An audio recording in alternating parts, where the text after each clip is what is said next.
welcome back to Easy Economics by Nikita. Now we discuss a very important concept, that is movement and demand curve and shift in demand curve का difference. तो movement and demand curve में हम देखते हैं कि price की वजह से डिमांड क्या करती है, मूव करती है. लेकिन शिफ्ट इन डिमांड कर्व में क्या होता है, शिफ्ट इन डिमांड में क्या होता है, डिमांड कर्व शिफ्ट करती है due to other factors like income, taste and preferences, trend, fashion. इन सब की वजह से डिमांड कर्व क्या करती है, शिफ्ट करती है. Second one is a movement in demand curve में हम इसको दो कैटेगरीज में डिवाइड करते हैं. First one is extension in demand curve and second one is a contraction in demand curve. लेकिन शिफ्ट इन डिमांड में हम क्या करते हैं, इसको दो कैटेगरीज में डिवाइड करते हैं. First one is increase in demand curve and second one is a decrease in demand.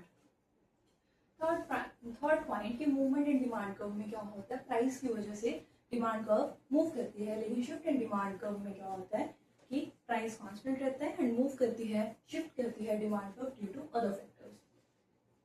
Next कि कर्व क्या है, मूवमेंट इन डिमांड कर्व में जो कर्व है वो मूव करती है सेम डिमांड कर्व में, या अपवर्ड स्लोप करेगी या फिर डाउनवर्ड स्लोप करेगी, लेकिन डिमांड कर्व क्या है, सेम रहती है. शिफ्ट इन डिमांड कर्व में जो कर्व है वो एंटायरली शिफ्ट कर जाती है, तो राइटवर्ड या फिर leftward. Extension in demand curve में प्राइस क्या होता है, डिक्रीज होता है, डिमांड क्या होती है, इंक्रीज होती है. तो एक्सटेंशन इन डिमांड कर्व में जो स्लोप है वो डाउनवर्ड स्लोप करती है. And contraction in demand curve में प्राइस इंक्रीज करता है, डिमांड की डिक्रीज करती है. तो यहाँ पर डिमांड कर्व कैसे स्लोप करती है, अपवर्ड स्लोप करती है. इंक्रीज इन डिमांड कर्व में जो इंक्रीज इन डिमांड कर्व में कर्व क्या करती है, एंटायरली शिफ्ट कर जाती है राइटवर्ड की तरफ. And increase in demand curve में डिमांड क्या होती है, इंक्रीज होती है, but due to other factors यहाँ पर प्राइस क्या रहता है, कांस्टेंट रहता है. डिक्रीज इन डिमांड कर्व में डिमांड क्या करती है, डिक्रीज करती है due to other factors. For example अगर किसी की कंज्यूमर की डिमांड क्या, फॉर एग्जाम्पल अगर किसी कंज्यूमर की इनकम जो होगी कम हो गई तो उसने डिमांड भी क्या कर दी, डिक्रीज कर दी है. तो डिक्रीज इन डिमांड कर्व में लेफ्टवर्ड की तरफ डिमांड कर्व क्या करती है, एंटायरली शिफ्ट कर जाती है. अब हम extension in demand curve and increase in demand curve को डायग्राम की हेल्प से समझते हैं. Now we discuss extension in demand curve and increase in demand curve का डिफरेंस. ठीक है, तो एक्सटेंशन इन डिमांड कर्व में हम क्या बोलते हैं कि हमारी क्वांटिटी डिमांड क्या कर रही है, इंक्रीज कर रही है. एक्सटेंशन यानी कि एक्सटेंड कर रही है. एक्सटेंड क्या कर रही है, डिमांड क्या कर रही है, एक्सटेंड कर रही है. तो लॉ ऑफ डिमांड का कंसेप्ट लगाएंगे, जब हमारी डिमांड क्या हो रही है, इंक्रीज हो रही है, तब हमारा प्राइस क्या होगा, डिक्रीज होगा. ठीक है, जब हमारी क्वांटिटी डिमांड के तरीके इंक्रीज होगी तो हमारा प्राइस क्या होगा, डिक्रीज होगा. इसको हम रट्टा नहीं लगाएंगे, समझ के कर रहे हैं कि लॉ ऑफ डिमांड का यहाँ पर क्या लगे, कंसेप्ट लगा.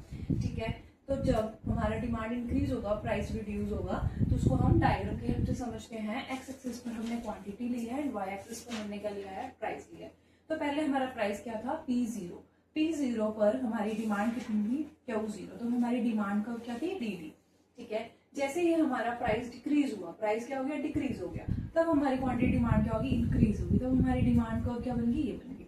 तो DD क्या है, डिमांड कर्व है. जो इसमें ये डिस्टेंस शो कर रहा है, गैप शो कर रहा है, क्या है कि डिमांड कर्व क्या करके सेम ही डिमांड कर्व में क्या करके मूव करके, डिमांड कर्व क्या करके मूव करके सेम ही डिमांड कर्व में. ठीक है, तो एक्सटेंशन इन डिमांड कर्व में हमारी डिमांड कर्व कैसे मूव करेगी, डाउनवर्ड स्लोप करेगी. कैसे करेगी, डाउनवर्ड स्लोप करेगी. जब हमारा प्राइस रिड्यूस हुआ तो हमारी क्वांटिटी डिमांड क्या होगी, इंक्रीज होगी. DD क्या है, डिमांड कर्व है. And extension in demand curve में हम क्या करते हैं कि जो डिमांड कर्व है वो क्या करती है, सेम डिमांड कर्व में मूव कर जाती है. Now we discuss increase in demand curve. Increase in demand curve में हम क्या बोलते हैं कि इंक्रीज हो रही है.